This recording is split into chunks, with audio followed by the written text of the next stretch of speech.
What up, guys? Welcome back to the channel.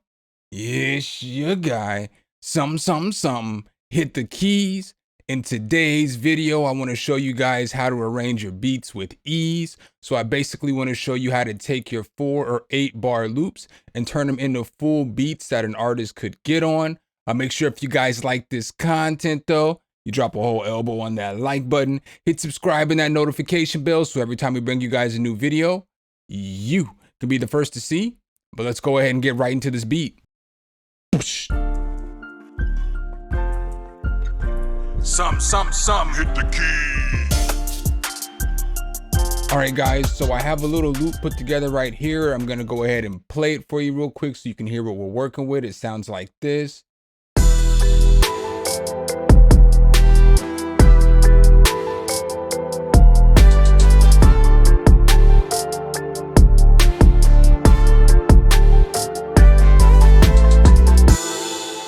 So that's the little loop that I put together. So what we're gonna basically do is we're gonna split all these up by mixer channel real quick.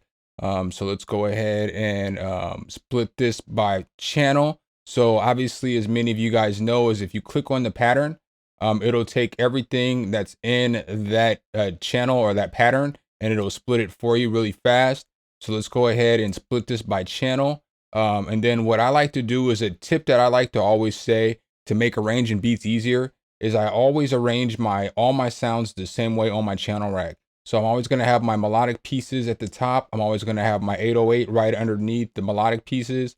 I'm gonna have my kick underneath my 808, then my snare, then my hi-hats, and so on and so forth. The reason why I recommend doing it like this is because every single time that you mix a beat, you're gonna know where the instruments are. So it makes it easier to arrange the beat because you're used to looking at a beat a certain way. So let's go ahead and hop into this next pattern, and we're gonna go ahead and split this one by channel as well. And so boom, we just have hi-hats there. The beat's not too complex. It's pretty easy to work with.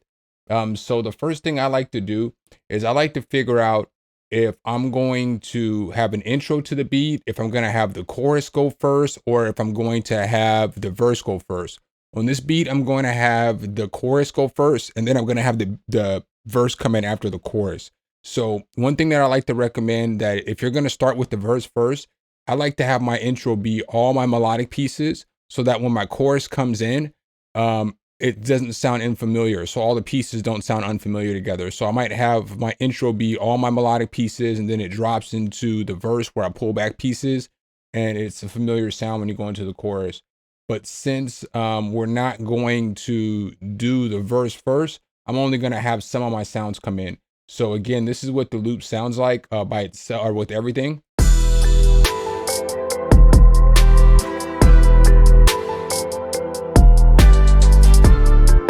So what I'm gonna do is, first off, I'm gonna take all the drums out. So this is my 808. I'm gonna take that out. Nope, Control Z. I'm already slacking. So what I like to do is I like to copy everything over. So I'm gonna go ahead and copy all this, and I'm just gonna push Control B. And I know the chorus is gonna be 2, and then I know a verse is gonna be 3. And so I like to do it like this because when I'm looking at the beat and arranging it, it makes it easier for me to take pieces out and add pieces, opposed to coming over here and clicking on something and adding it like this. It's just a faster process for me.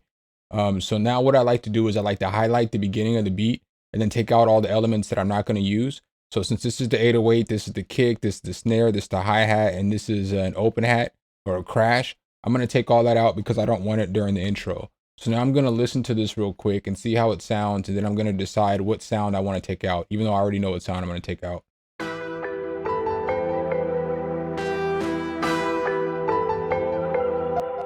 So what I'm going to do is I'm going to take out the guitar because I don't want the guitar to come in. I want the guitar to make the beat hit extra hard when it starts. So now it's going to sound like this.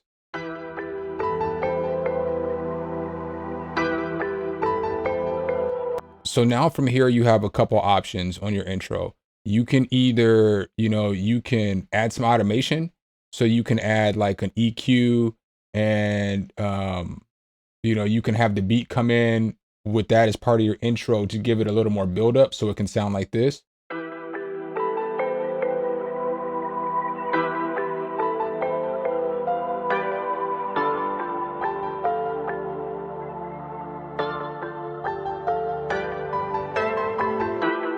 and then when it hits, it'll hit so much harder. Or you can do something like you can add shaper box on there as well. So let's go ahead and take shaper box and put it on there. And then I'll let you hear what it's going to sound like when it drops. So we'll put this one right here. Let's go ahead and turn the shaper box on real quick, the automation. And with the automation, I like to draw it to where it's at full blast on the automation and it works its way down. So when it gets down to the end, you can hear the melody not in the effect anymore. And then the bass will hit, the beat will hit.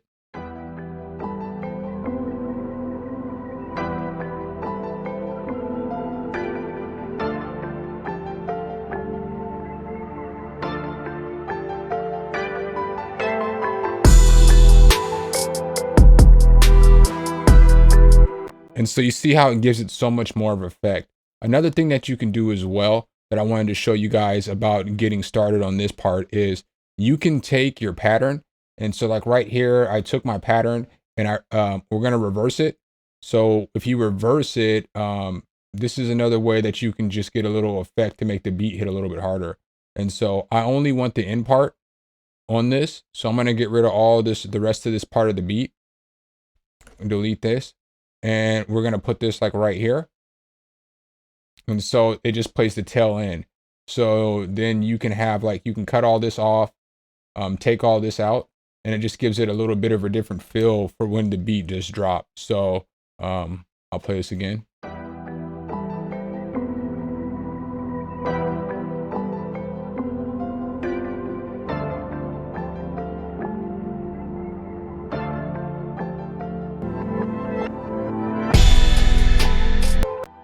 And so you can do it like that. I guess I didn't turn this on, so the shaper box was still on there. But then you see it'll hit a little bit different. Or you can add a riser. I didn't put a riser here. Obviously, riser's common. Or you can put your beat tag, and that's my favorite. So now what I like to do when I arrange a beat is I like to have all hands on deck. So when I'm making my beat, I like to have all my melodic pieces play in the chorus. So typically, I'll mix everything down to the chorus, and then I make sure that I have enough elements to pull pieces out and add pieces in. So typically with the chorus, I like to have all my hands on deck, and basically the chorus, I'll take out a hi-hat or something somewhere, or maybe I'll change up a drum pattern or something like that a little bit somewhere else. So like maybe I might make this unique. And then we come into this and we add a drum like right here and one right there. So it's going to hit a little bit harder when it switches over to the regular beat. So it'll sound something like this.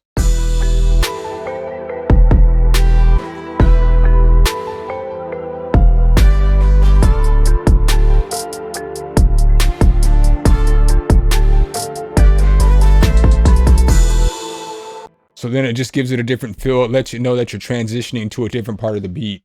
And so now once I get to the beat, the verse, I like to think of a verse like a movie. So I'm going to give you guys a quick little visual. So I'm going to go ahead and pull this up right here. I think about a verse like a movie. So as you see here, I'm sorry, this is a little blurry. This is the best version of this that I can get. I look at a verse and like a trap beat in different parts. So you have the beginning of the movie, which is the exposition. So I take out a lot of different sounds. Then you have your conflict, and I start adding some drums and percussion in. Then you have your rise in action. So then I start adding my 808 and more bass and more different sounds in there so I can get the beat pumping a little bit more. The climax is going to be, the same kind of as the rising action. And then the end of the verse, I like to look at it as like falling action and a resolution.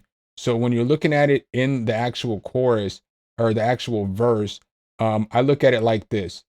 So the first two parts are going to be these first 8 bars. The second 2 parts are going to be these 2 or 8 bars right here. And then the last is going to be these 8 bars right here. So what I like to do is I like to take my 808 all the way out. I like to move my kick over a little bit. I'll take the snare out at the beginning. I'll take out the hi-hats. And then I'll typically take out that crash as well.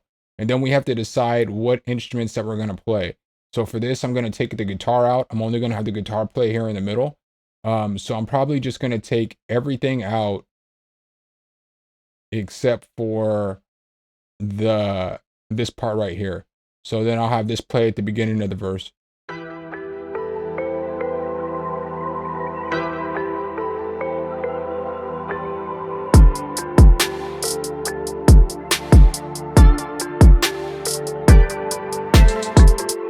right?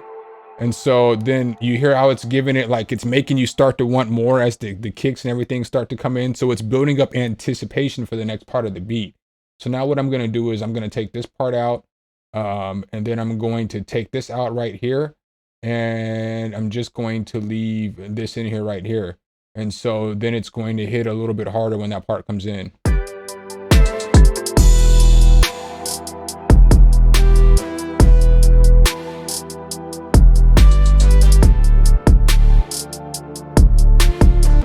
And so now I'm going to switch it up again. And for this last part, I'm going to leave this little piano part in there.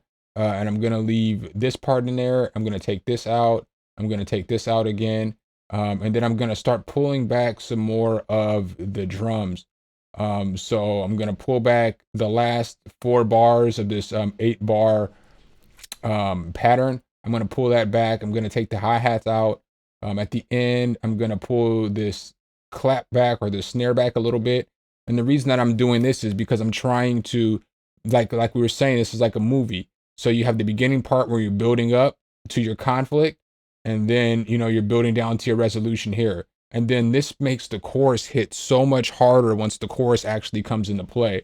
So this right here is going to make the chorus hit just so much harder because you've taken away so much sound. Now the listener wants to hear more. Another way to think about this too is, since I rap, this is how I would like a beat constructed for me. So like when you typically start a song, you know, the most ear-catching part is like the first few bars of the verse, because that's what's going to hook the listener in. So if you pull back a lot of the beat and you're allowing space for the artist to get off his hardest bars of the verse, then it's going to make the listener want to listen more. And so then once the beat kicks in here, the rapper's already going, you've already got everybody's attention, everything's already flowing, everything sounds good.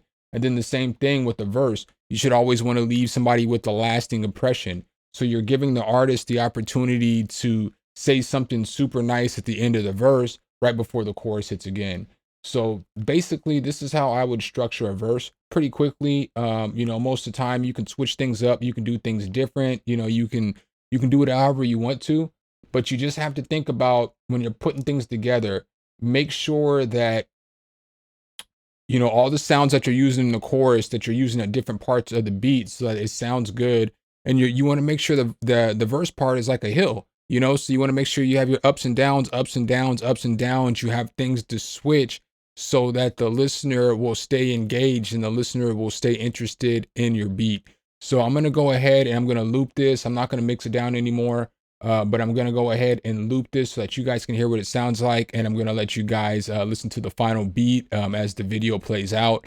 Make sure if you guys like this content, though, you drop a whole elbow on that like button, hit subscribe and that notification bell. So every time we bring you guys a new video, you can be the first to see.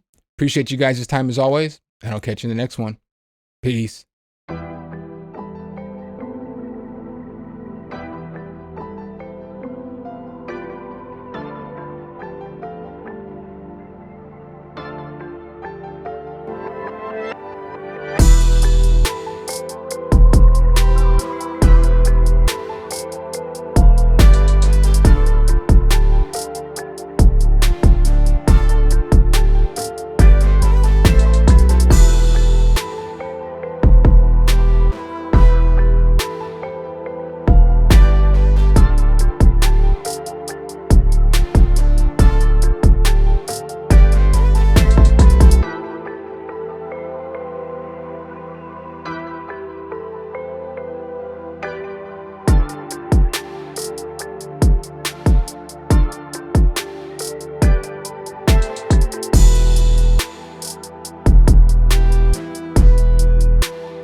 All right, guys and gals, thanks for watching the video.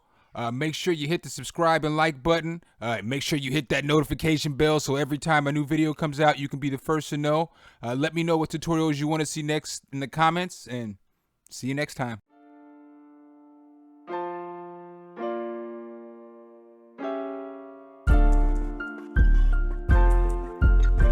Sum, hit the key.